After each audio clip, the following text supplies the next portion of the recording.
హైవేకి దగ్గరగా ఉండాలి. ఇంకో 10 కిలోమీటర్ల అవతలకి వెళ్ళినా కూడా హైవేకి దగ్గరగా ఉంటే ఏమిటంటే రోడ్డు మీద వెళ్ళే వాళ్ళకి వచ్చేవాళ్ళకి అందరూ చూస్తూ ఉంటాం. విపరీతమైన పబ్లిసిటీ వచ్చేస్తుంది. మనం పేపర్లో ఇయ్యక్కర్లా, రేడియోలో చెప్పక్కర్లా, టీవీలో చెప్పక్కర్లా, కళ్ళకు కనపడతా ఉంటుంది. అప్రిసియేషన్ కూడా అలాగే పెరుగుతుందని అనుకో. బాగా డెఫినెట్గా పెరుగుతుందండి. వాళ్ళ హైదరాబాద్ కొన్ని అడ్వాంటేజ్ ఏంటంటే ఇప్పుడు మెడ్రాస్ ఉందంటే 2 పక్కలే పెరుగుద్ది, 3 పక్కలే పెరుగుద్ది. ఒక పక్కంతా సముద్రం ఉంది. బాంబే కూడా అంతే సముద్రం ఉంది. వేరే హైదరాబాద్కి వచ్చినప్పటికీ 4 పక్కలు ఎటైనా పెరుగుద్ది. ముఖ్యంగా అసలు ఈస్టర్న్ సైడ్ పెరగల ఇప్పుడు దాకా పెద్దగా. ఇప్పుడు ఈస్టర్న్ సైడ్ బాగా పెరుగుతుంది.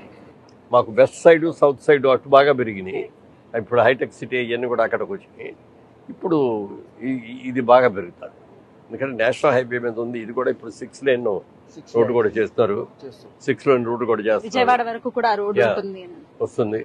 అది ఎన్ని వచ్చినప్పటికి ఇంకా ఆటోమేటిక్గా పెరిగిపోతుంది. ఇప్పుడు కూడా రోడ్స్ బాగా ఉంటాయి. ఎక్కడ బాగుంటే ఆ ఏరియా అంతా డెవలప్ అవ్వాలి. దీనికి అడ్వాంటేజ్ ఏంటంటే అవుటర్ రింగ్ రోడ్డే కాకుండా రీజనల్ రింగ్ రోడ్డు కూడా దగ్గరలో ఉండటం అనేది ఒక మోస్ట్ అడ్వాంటేజ్.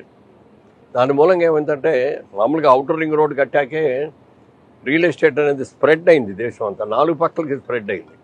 ఎక్కడ అవుటర్ రింగ్ రోడ్డు ఉందో అవుటర్ రింగ్ రోడ్డు దగ్గర అటు ఇటు ఉన్న పొలాలు అందరూ కొనేసుకున్నారు.